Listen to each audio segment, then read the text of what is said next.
మా ఆయన బరువుకి ఆ తాడు ఎక్కడ దిగిపోయిద్దో అని నా ఫీలింగ్ అనమాట. మా ఆయన జిప్ లైన్ ఎక్కడో నేనైతే ఫస్ట్ టైం చూస్తున్నాను. ఆయన ఎక్కడో లేదు తెలీదు, తెగిపోయిద్దేమో అని నాకు అనిపిస్తుంది అనమాట. డామిట్ తెగలేదే. తెగిపోవాలని మీరు చాలా ఆశలు పెట్టుకున్నట్టున్నారు కదా అని మీరు అడగబాకండి. కానీ నిజంగా ఆ టైంకి నాకు ఎందుకు ఆ ఫీలింగ్ అయితే అనిపించిందండి. తెగిపోయిద్దేమో మా ఆయన బరువుకి అని అనిపించింది. ఎందుకంటే చూడటానికి కాస్త వెయిట్ ఉన్నాడు కదా. నిజంగానే అట్లా అనిపించిందండి. కాదు జోక్గా అయితే నేను అనలేదు.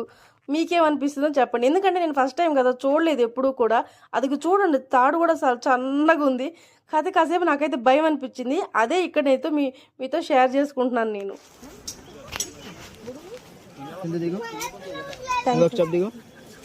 కొంచెం చూడా, మా పిల్లలు ఇద్దరు వెళ్ళేదాకా చాలు.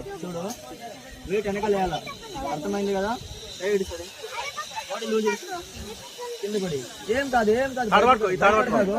హాయ్ చెప్పు డాడీ. ఏం కాదు, వీడియో చాలు ఉంది, భయపడకాకు. బాడీ లూజ్ ఇడుచు, వెనకాల ఇడుచు.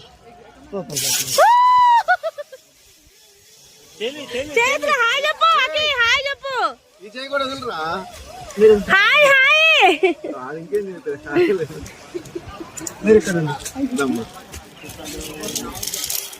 మా పిల్లలిద్దరూ జిప్ లైన్ అనేది చాలా సార్లు అయితే ఎక్కారనమాట. కొడైకెనాల్ ఎక్కారు, అరకులో ఎక్కారు, వైజాగ్లో ఎక్కారు, ఇప్పుడు దండేలిలో ఎక్కుతున్నారు. కాబట్టి వీళ్ళ గురించి నేను ఎటువంటి భయపడలేదు. నిజానికి మా పిల్లలిద్దరూ చెప్పాలంటే సూపర్గా ఎంజాయ్ చేశారు. ఎందుకంటే వాళ్ళకి అలవాటే కాబట్టి మేము కూడా ఎటువంటి టెన్షన్ అయితే కానీ మా పాప అయితే కొంచెం టెన్షన్ పట్టింది అనమాట. ఎందుకంటే అలవాటు తప్పింది కదా.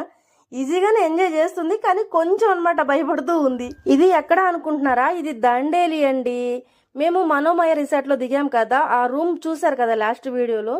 ఆ రూమ్తో పాటు ఫర్ హెడ్కి 2,500 పడింది అన్నాను కదా. ఆ 2,500లో ఇన్క్లూడ్ అయిపోయింది. అంటే ఇప్పుడు ఇక్కడ మేము టికెట్ తీసుకోలేదు, వాళ్ళే ఇచ్చేసారనమాట. ఇప్పుడు చెప్పండి, 10,000 ఒక రోజుకి ఇవ్వచ్చు కదా దీనికి ఈజీగా. దీనికి వర్తా కాదా చెప్పండి. కానీ వాళ్ళ ముగ్గురిది అయిపోయాక నేను ఎక్కాను చూడండి. అంటే నేను పుట్టినప్పటి నుంచి జిప్పులు అనేది వింటాం తప్ప ఎప్పుడు ఎక్కలేదు. నేను చేసిన రచ్చను చూసారా, మామూలు